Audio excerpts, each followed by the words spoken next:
And Becky and I were talking earlier about how to go and maybe make a choice about who your DSL provider should be or who you want it to be. But that's only half the story, and we actually have Tom Merrick here who's going to take us through and show us how to do the install, because the rest of the story. The rest of the story with Tom Merrick. Yes. You get a box in the mail. Yeah. And if you want self-install. Now, the thing we should say is you don't have to do this. Most of those places will let you do full install. I think actually there's a few people that make you do self-install. Yeah. Now, the benefit of the self-install, of course, is time to actually, potentially time, and getting it quicker. Right. You don't have to set up an appointment. You don't have to wait around all day by the phone, crying your eyes out. And 4 months later or something. To show up. Yeah. You can just do it all yourself. If they do their part, which is turn you on, and that's sometimes a problem that you have to run down. But otherwise, if they do their part, turn you on, you can do the self-install yourself. It's not that hard. A lot of people get scared off by it. But it's really pretty simple, and it makes your life a lot easier. So what do we get? You get a little box. The good bits. It's like Christmas. This thing comes, and ooh, you got a NIC. Now, you may or may not get the network Actually, card, that's right? true. You know, if you've been bad, you might not get the NIC. Yeah, I know. Or if you already have one. Then you don't need it. Or if you're using a USB modem. Sometimes they'll send you a USB modem, you won't need this. But what the NIC is it's just a network interface card that allows your modem to talk to your PC.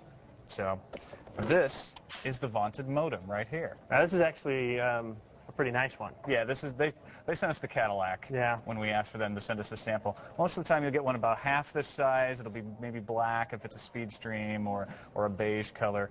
This one has all kinds of fancy firewall built in and stuff. You won't usually get that. What you'll get is something with a port in the back to hook up your Ethernet cable, which they also provide, to your NIC, which they will also provide if you need one, or it'll just be a USB cable right into your computer. All right. So you'll have basically two ports on the back and a power strip on at a minimum. So that's the most difficult part right there, is actually putting the NIC in. Okay. So this was hooking this up. This was the part that when I got it, I didn't understand at all. Is that we had all of these little connector cables that you're supposed to do something with. Now, what are these for? Now, they give you a lot of these in case you have a lot of phone lines, but they're just filters. And, again, they sent us the pretty fancy ones. Most of the time you'll get one that will just have one port. These have two, and what this allows you to do is have your phone line come out of one side and a DSL line out of the other. You hook these up to every phone you have so you don't get a big buzz, hiss from the DSL noise on the line. From what I understand is that your actual talking on the phone may have an impact on your DSL service. Your DSL service may have an impact when you're talking to your grandmother or something. You might hear some bits and noises, and this will take care of that. The first time I hooked up DSL, and I've done self-install 3 times. The first time I did it... 3 times? Yeah, it didn't quite work out the way I wanted the first time. But that first time, I got it early. It actually turned on early, and I'd hooked up all my stuff.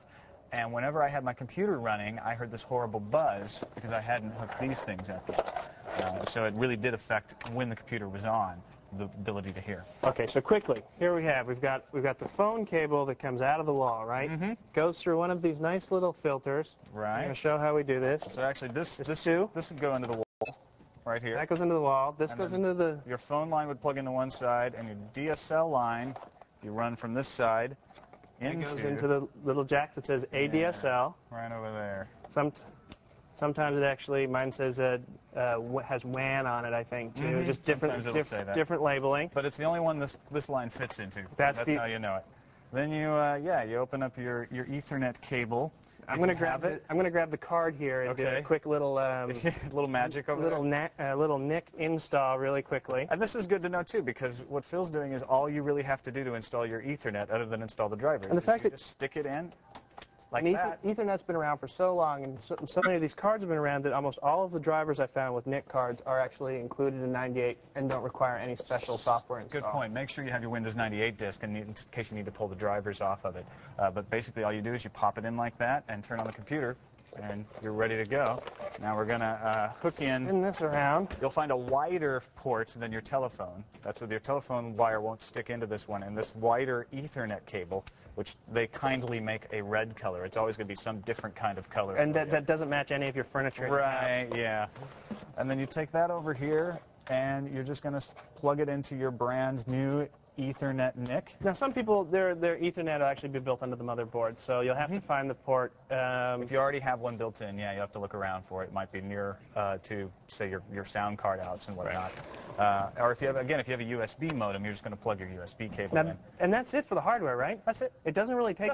We got a connection to the wall, a connection to the box, a box to the PC. All you do is you plug things in. If you can plug in a television, you can self-install DSL. All right. Now, that's only half of it, right? You don't have to even know as much skill as plugging in a VCR. All right. That is half of it. That's the hardware part of it.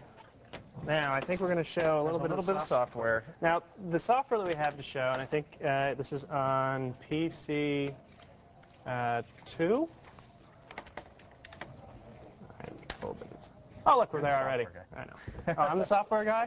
All right. Okay. We actually got an install kit from Earthlink to show. Okay. We're going to close this out, and I think we actually have the disk. The disk will, obviously put into your CD-ROM drive. So you'll open up my computer. And you're going to... There it is, we got Earthlink. We did get an Earthlink. So there it is in the CD-ROM. And you're going to want to double-click on that, and it's going to run you through a wizard. Earthlinks is...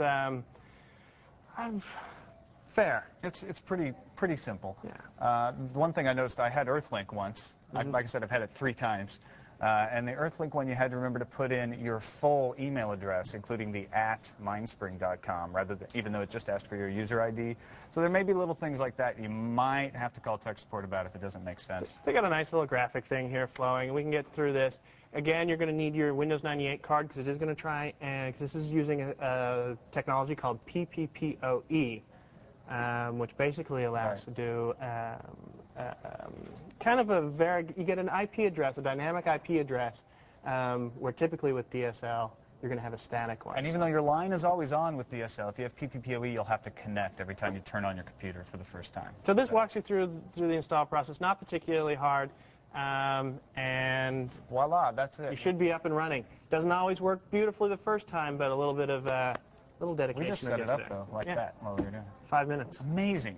Quick. Love technology. So easy. All right. Thanks, Tom. Hopefully, your DSL installs will go better than Tom's, but just to make sure, you can go to our website at techtv.com/call for help. You're going to find lots of helpful hints on installing your DSL.